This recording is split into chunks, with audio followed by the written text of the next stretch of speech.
What if the very idea of learning, of exploring the vastness of knowledge, was not open to you? What if your curiosity, your intelligence, your dreams of understanding the world were simply ignored, or worse, actively denied just because of who you were born as? And what if this wasn't a distant fantasy, but a stark reality for countless girls in the year 1070? Number 1. Access to libraries and written knowledge. Imagine a world where knowledge wasn't just scarce, but almost impossibly rare. Forget streaming services, forget smartphones, forget even printed books you could pick up at a store. In the year 1070, books were treasures beyond measure, painstakingly created by hand, one precious page at a time. Each letter, each intricate illumination, was the result of immense labor, often carried out by monks in dimly lit scriptoriums, their quills scratching away for hours on end. These were not just books, they were monuments of human effort, and their rarity meant they were guarded, hoarded, and often kept far from the reach of the very minds that craved them most. Now, picture yourself as a young girl in this era. Perhaps your name is Isolde, or Eliana, or even something simpler like Mary. You possess a sharp mind, a burning curiosity that yearns to understand the constellations twinkling in the night sky, or the stories of ancient kingdoms, or even just how the local river manages to nourish the fields each season. But where would you find answers to these questions? Your village likely has no public library, because such a concept simply did not exist.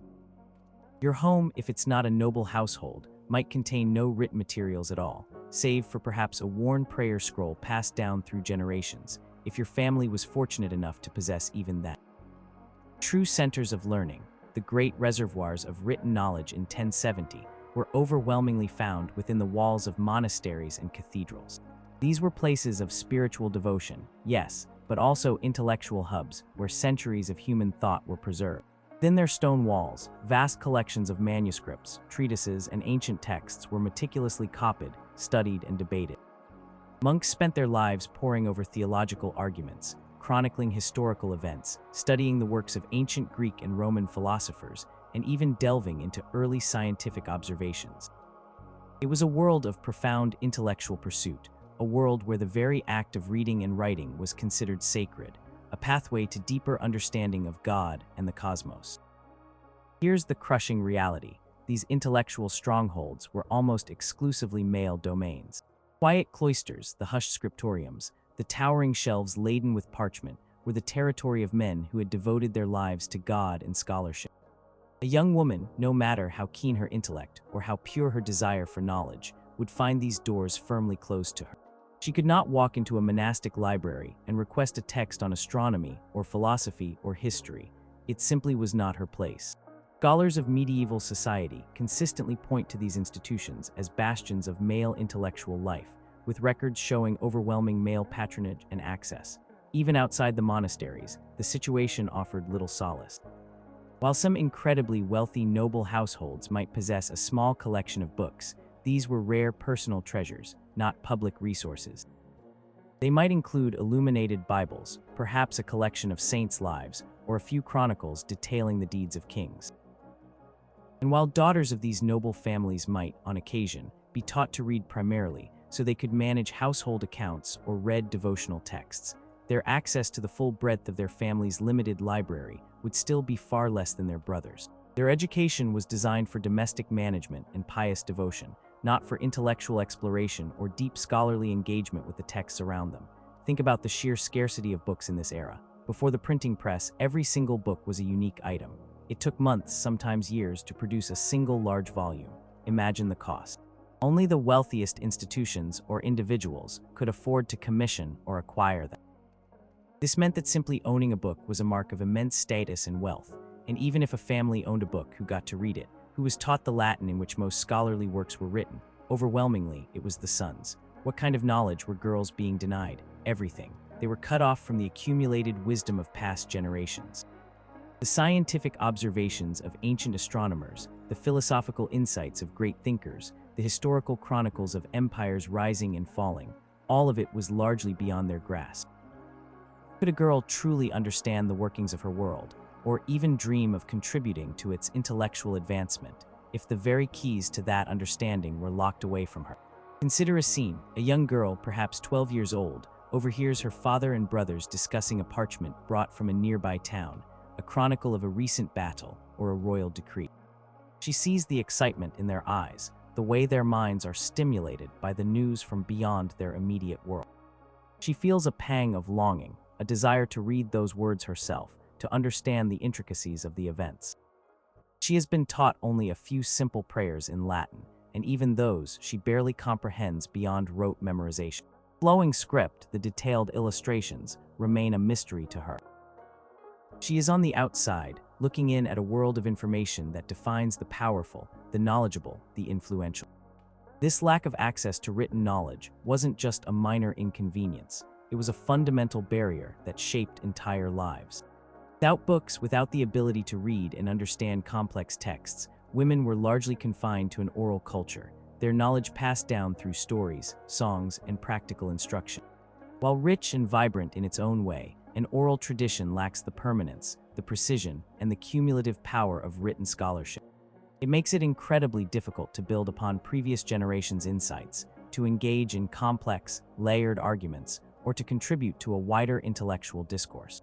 Records from various medieval libraries and scriptoriums consistently show male names associated with the copying, preservation, and study of manuscripts. Surviving personal libraries of women from this period, while rare, typically contain devotional works, such as psalters or books of hours, or practical guides related to household management, rather than extensive scholarly collections that men might possess. This distinction is crucial. It highlights that even when literate, the scope of a woman's literary world was often confined to matters of piety and domesticity. So in 1070, for a girl, the vast, shimmering tapestry of human knowledge, captured in ink on parchment, was largely a forbidden sight. The doors to libraries, even the small ones, were closed. The ability to read was a privilege, and the ability to understand complex texts an even rarer one. This wasn't just about not being able to read for pleasure. It was about being systematically excluded from the very foundation of intellectual life, from the debates and discoveries that were slowly, painstakingly, shaping the world around them. It was a silent, pervasive limitation that echoed through every other aspect of their lives, ensuring that their voices, their insights, and their potential contributions to the broader world of knowledge remained largely unheard. Number 2, education for leadership and governance. Imagine a world where power was everything, where control over land, resources, and people dictated your very existence. In 1070, this was the stark reality of feudal Europe. Society was structured in a rigid hierarchy, with kings at the top, followed by powerful nobles, knights, and finally, the vast majority of peasants. For those at the apex of this pyramid, education was not about personal enrichment or self-actualization. It was a matter of survival, of maintaining power, and of passing that power down to the next generation. Boys born into these elite families, their education was a meticulous, rigorous, and often brutal training program designed to forge them into effective rulers, skilled warriors, and shrewd administrators. Let's consider a young noble's son, perhaps named William, born into a powerful Anglo-Norman family in 1070, just a few years after the Norman conquest of England. From a young age, his life is a carefully curated curriculum focused on leadership. He learns to ride a horse before he can fully form sentences, practicing with a small wooden sword before he's old enough to wield steel. He's taught the arts of war, strategy, siegecraft, the command of soldiers, but it's not just about brute strength.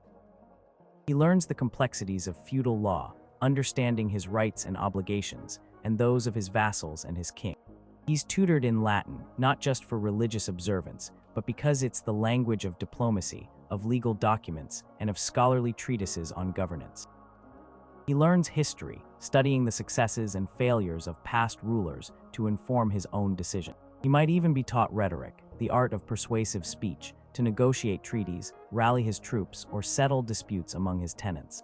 His education is a comprehensive package designed to prepare him for the heavy mantle of leadership, to command armies, administer justice, manage vast estates, and navigate the treacherous waters of medieval politics. Now picture his sister, Lady Eleanor, born into the very same powerful family. She shares the same bloodline, the same intelligence, perhaps even a greater aptitude for understanding people and situations. Yet her education, while still privileged compared to a peasant girl's, is fundamentally different in its scope and its purpose. Training focuses primarily on the domestic arts, managing a sprawling household that could employ dozens of servants. She learns to oversee the castle's pantry, to manage the storerooms, to organize the spinning and weaving of cloth, to supervise the preparation of meals for hundreds of people. She learns to mend garments, to embroider intricate tapestries, skills deemed essential for a noble lady. She might be taught basic literacy, primarily to read devotional texts or to keep household accounts, but rarely the advanced Latin or the complex legal and historical texts her brother consumes. Her education is designed to make her a competent mistress of a castle, a pious wife, and a suitable mother for future heirs. Glaring omission in Lady Alina's education is any significant training in the arts of governance, warfare, or diplomacy. She is not taught how to command an army, how to interpret legal documents, or how to negotiate a peace treaty. While her brother learns the intricacies of his lord's court, Alina's understanding of politics is usually limited to what she overhears from her father or brothers, or what little she gleans from courtly gossip. She is being prepared to be a valuable asset in a strategic marriage, a political alliance forged through her union, but not to be a direct leader herself. Historical accounts from the era, such as chronicles detailing the lives of noble families and the curriculum provided to their children, consistently show a stark divergence in the education of sons and daughters. Sons were equipped with the tools of power and command, while daughters were prepared for roles within the household, even if it was a grand one. While some exceptional women, like the formidable Matilda of Tuscany, did wield immense political power in this period, their education was often gained through extraordinary circumstances, self-study, or practical experience on the ground, rather than through a formal, structured curriculum designed for leadership as was given to their male counterparts.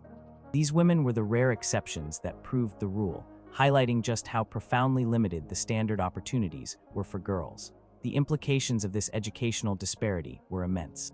Without the formal training in law, military strategy, and political theory, noblewomen, even those of high birth, were largely excluded from direct participation in the governance of their lands or the broader political landscape. Their influence was often indirect, exerted through their husbands or sons, or within the very specific, often temporary, roles of regency, where they ruled on behalf of a minor heir. Even then, their authority was frequently challenged precisely because they lacked the traditional training and the associated legitimacy derived from it. Imagine the frustration of a woman with a sharp political mind, keen insights into human nature, and a strong sense of justice, who could only advise her husband in private or manage a small piece of land for a short period, while her less astute male relatives held formal power. This limitation wasn't just about what was learned, it was about what was expected. Society simply did not expect women to lead armies, to preside over courts, or to negotiate with foreign power. Their roles were seen as complementary to and subservient to male authority. The education they received reinforced this societal expectation, channeling their talents and intelligence into roles that supported the male-dominated power structures rather than challenging them. It was a system that ensured the continuity of male leadership by denying girls the very educational foundation that would allow them to compete for or even effectively wield such power. The very concept of a female knight or a female lord ruling independently, based on an education equal to her male peers, was largely unthinkable in 1070. While women could inherit land, and occasionally did, their ability to manage and defend it was often dependent on male relatives or proxies. Their lack of formal education in military arts, legal administration, and political strategy meant they often relied on the advice of male counselors, effectively limiting their direct agency and reinforcing their subordinate position within the feudal system. The education given to daughters, while valuable for managing large estates and upholding social order, was a carefully constructed cage, limiting their ambitions and their opportunities to step onto the true stage of power and governance. It was a profound and systemic limitation, ensuring that the reins of power remained firmly in male hands. Number 3, apprenticeship and professional training. In 1070, life wasn't just about farming or noble courts. Towns were growing, trade was burgeoning, and skilled craftsmanship was essential for survival and prosperity. Think about it, someone had to bake the bread, forge the tools, weave the cloth, build the houses, and create all the countless items needed for daily life. How did people learn these skills? Through apprenticeship. This wasn't some optional extracurricular activity. It was the primary form of vocational education, a hands-on, immersive training system where a young person would live and work with a master craftsman, learning a trade from the ground up. For boys, this offered a pathway to a respectable profession, economic independence, and often membership in a powerful guild. Girls, however, this pathway was largely a dead end, severely limiting their professional opportunities beyond the domestic sphere. Imagine a bustling medieval town in 1070. The clang of the blacksmith's hammer echoes down the street, the scent of fresh bread wafts from the baker's shop, and the rhythmic thud of the weaver's loom is a constant presence. A young boy, perhaps 10 or 12 years old, might be sent to live with a master tailor or a shoemaker. He would spend years working under his master, starting with the most basic tasks, gradually learning every facet of the trade. He would learn how to select materials, how to use the tools, how to manage accounts, and eventually, how to create finished products worthy of sale. Proved skilled and dedicated, he would eventually become a journeyman, and perhaps one day, a master craftsman himself, opening his own workshop, employing his own apprentices, and taking his place as a respected member of the community and a member of a craft guild. This was a clear, established path to economic stability and social standing for countless young men. Now consider a young girl, perhaps named Agnes, living in that same town. She might be quick-witted, with nimble fingers and a natural talent for design. Maybe she loves the smell of fresh wood or is fascinated by the intricate patterns in her mother's weaving.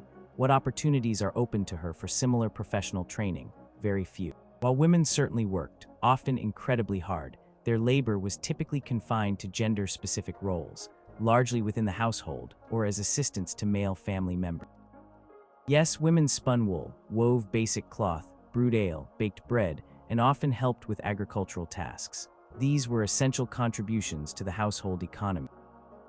These roles were often seen as extensions of domestic duties, not as formal professions, in the same way as male-dominated crafts. A woman might brew ale for her family's consumption, or even to sell in the market, but she rarely underwent a formal apprenticeship with a master brewer that would allow her to become a master brewer in her own right, with all the associated rights and privileges of guild membership. Records from the period, particularly early guild regulations and urban charters, overwhelmingly list male apprentices and master craftsmen, highlighting the formal exclusion of women from these structured training systems. The lack of formal apprenticeship meant a lack of upward mobility. Without having been a formal apprentice, a girl could not become a journeyman, and certainly not a master of a trade. This barred her from owning her own workshop, setting her own prices, hiring other workers, or even signing legal contracts independently. Economic opportunities were severely constrained, making her almost entirely reliant on a male relative, her father, brother, or husband, for her livelihood and her place in society. She might work alongside her husband in his craft, perhaps assisting him in his bakery or his weaving shed, but she would rarely be recognized as the principal craftsman herself. Historical studies of medieval guilds reveal that while women sometimes inherited their husband's business, their direct entry into skilled trades through formal apprenticeship was exceptionally rare. Imagine Agnes, who dreams of creating beautiful wooden carvings, but can only watch as her brother is taken on as an apprentice by the local carpenter. She might be allowed to sand wood or gather tools, but she will never be taught the intricacies of joinery or the art of sculpting. Talents, no matter how great, are relegated to the periphery, uncultivated by formal training, and denied the recognition that would come with professional mastery. Or consider a woman with a natural talent for healing, understanding the properties of herbs and remedies. She might become a midwife, a crucial and respected role in any community. However, she would be largely excluded from the emerging, more formalized medical training available to men, which began to draw upon ancient texts and more systematic anatomical knowledge. She would likely be limited to traditional remedies passed down through generations, lacking the opportunity to engage with new medical theories or techniques emerging in centers of learning.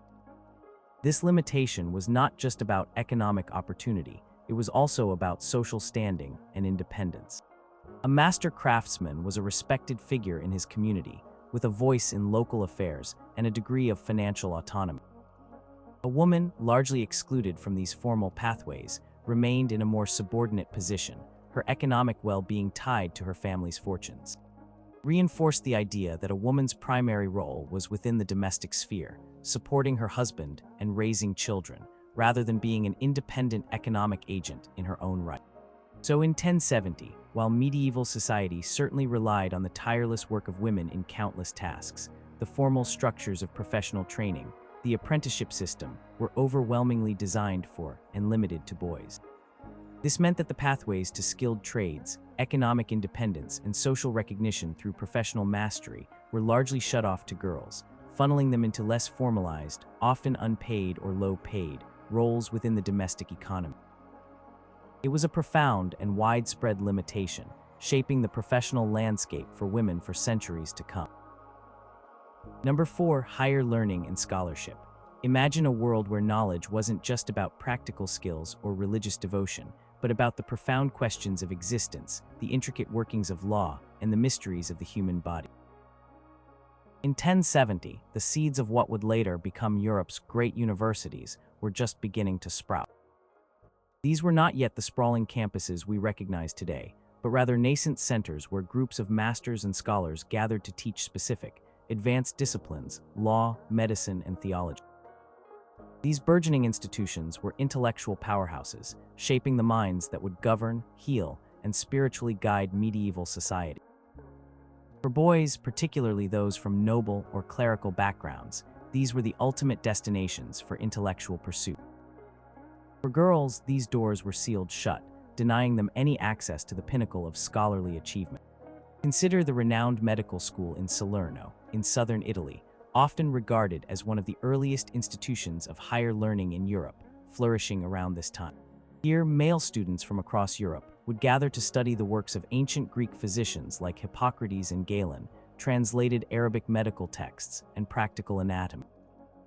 They learned diagnostics, pharmacology, and surgical techniques, preparing them to become highly respected and influential physicians. This was a place where groundbreaking knowledge was exchanged, debated, and advanced. Similarly, in places like Bologna, in northern Italy, groups of students were beginning to specialize in the study of Roman law, a complex and rigorous discipline that formed the bedrock of legal systems across Europe. In cathedral schools and monasteries, theology was studied at an advanced level, delving into complex philosophical arguments and scriptural exegesis, shaping the intellectual landscape of the church.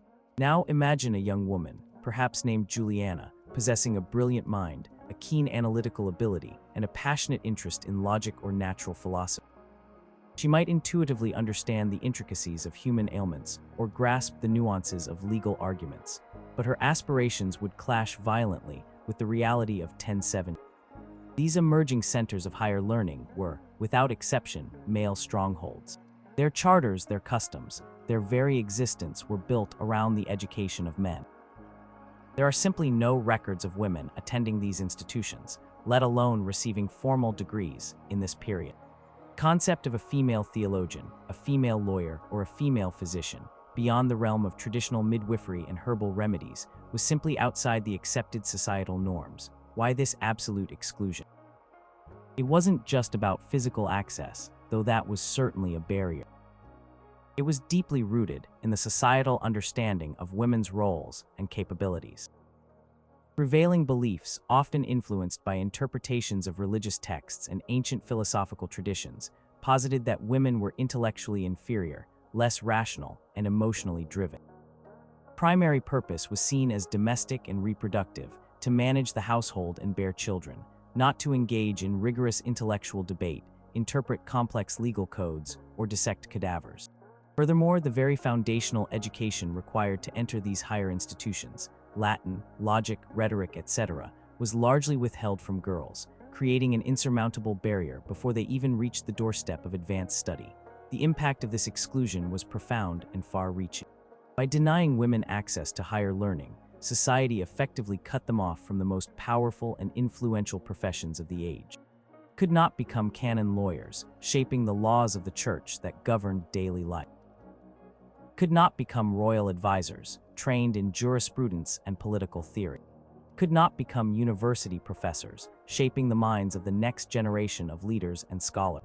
Their intellectual contributions to these critical fields were entirely stifled, leading to a massive void in female perspectives within the very structures that governed medieval society. Consider the advancements being made in medicine at Salerno, drawing on Greek and Arab texts. Imagine a woman who might have insights into certain conditions or treatments, perhaps from generations of practical experience in her family. Yet she would be denied the systematic training, the theoretical knowledge, and the scientific rigor that would allow her to formalize her understanding, contribute to the wider medical discourse, or attain the status of a recognized physician. She would remain a practitioner of folk medicine, her knowledge often dismissed or marginalized by the male-dominated, formally educated medical establishment.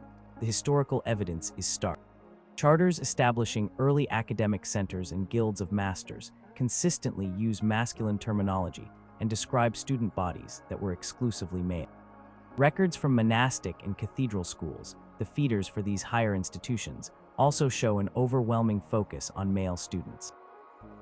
While rare exceptions of learned women did exist, often as nuns or recluses who engaged in self-study or were tutored by sympathetic male relatives, they were not part of the formal, systemic access to higher learning available to men.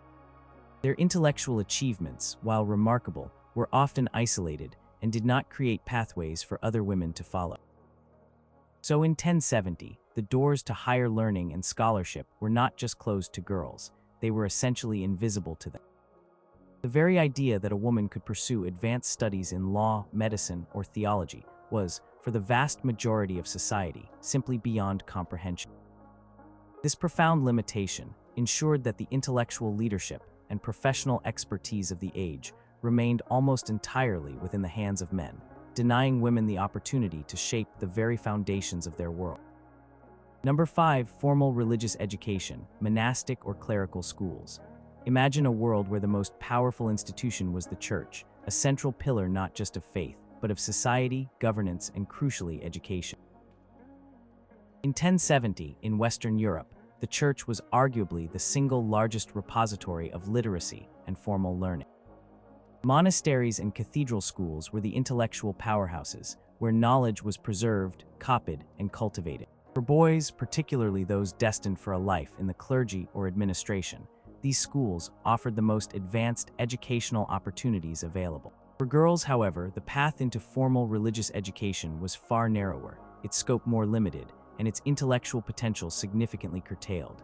Let's step into a vibrant monastic school in 1070. Picture a young boy, perhaps named Thomas, who has been brought to the monastery by his parents, either out of genuine religious calling or because they seek an education that will elevate his status. Here, Thomas will embark on a rigorous curriculum. He will learn Latin, the universal language of scholarship, liturgy, and administration. He will study grammar, rhetoric, and logic, the foundational liberal arts that sharpen the mind and enable complex thought. He will delve into sacred texts, theological treatises, and the writings of early church fathers, engaging in deep philosophical and spiritual inquiry. He will learn to read and write, to copy manuscripts, and perhaps even to contribute to the monastery's chronicles or its theological debates. This education is designed to prepare him for a life of intellectual pursuit, leadership within the church, or as an educated administrator serving a noble lord. This was the pathway to becoming a scholar, a chronicler, a theologian, or even a bishop, wielding immense influence over both spiritual and temporal matters. Historical records from numerous medieval monasteries detail comprehensive curricula for male students, focusing on Latin grammar, logic, and rhetoric, along with scriptural studies. Now imagine a young girl, perhaps named Bridget, who also feels a deep spiritual calling, or whose noble family sends her to a convent, perhaps to secure her future or to avoid an undesirable marriage. Convents were indeed places of religious devotion for women, offering a refuge and a structured life outside the direct control of a male household. The educational opportunities within their walls were, for the most part, fundamentally different and far more constrained than those offered to boys in monasteries. While some nuns might be taught to read and write, their literacy was typically focused on understanding devotional texts like psalters or books of hours. Their studies were centered on religious piety, prayer, and the practical management of the convent itself. They learned to spin, weave, embroider, and manage the convent's domestic affairs. They might engage in some copying of texts, but this was usually restricted to devotional works rather than complex theological, philosophical, or historical treatises that engaged with the wider intellectual world. The intellectual rigor, the deep engagement with classical texts, and the systematic study of philosophy and logic that characterized male monastic education were largely absent in convents. Focus was on spiritual discipline and practical skills for the convent's self-sufficiency, not intellectual exploration or advanced scholarship. Few records pertaining to convent education mention emphasis on deep theological or philosophical inquiry in the same vein as their male counterparts. The gap was stark. Boys were trained to be scholars, administrators, and intellectual leaders within the church and beyond. Girls were trained to be pious, obedient, and domestically competent within the confines of their religious community. While some exceptional women, often abbesses of powerful convents, were remarkably learned and influential, their education was often a result of individual initiative, family tutoring, or unique circumstances, rather than a systematic, widespread opportunity available to most girls entering convents. These rare instances highlight the profound limitations of the standard educational path available to women in 1070. The impact of this disparity was significant. By being excluded from the full breadth of clerical education, women were largely denied the opportunity to become theologians, scriptural scholars, or intellectual leaders within the church. They could not rise to positions of ecclesiastical power, as only men could be ordained as priests, bishops, or abbots, roles that required extensive formal religious education. This meant that the vast intellectual resources of the church, its libraries, its philosophical debates, its theological discussions, remained largely inaccessible to women. Their voices were largely absent from the shaping of religious doctrine, the interpretation of scripture, and the intellectual discourse that defined medieval Christianity. Consider a girl, perhaps with a deeply philosophical mind, yearning to understand the nature of God or the complexities of sin and salvation. In a monastery, her male counterpart would be guided through rigorous theological arguments, introduced to the works of Augustine or Gregory the Great, and encouraged to engage in intellectual debate. In a convent, she would be taught to pray, to meditate, to perform charitable works, but her intellectual curiosity for deeper theological understanding would likely go unaddressed, her questions unanswered within the limited scope of her education. This limitation was not merely about individual intellectual fulfillment, it had profound societal implications. The church was the ultimate source of moral authority, legal precedent through canon law, and intellectual leadership in 1070. By largely excluding women from its highest educational echelons, society effectively ensured that women had minimal direct influence over these critical aspects of medieval life. While pious noblewomen might patronize monasteries or convents, and nuns might engage in spiritual mentorship, their intellectual contributions to the broader church or society were constrained by the very narrowness of their educational opportunities. It was a pervasive systemic limitation that shaped women's roles within the most powerful institution of the age.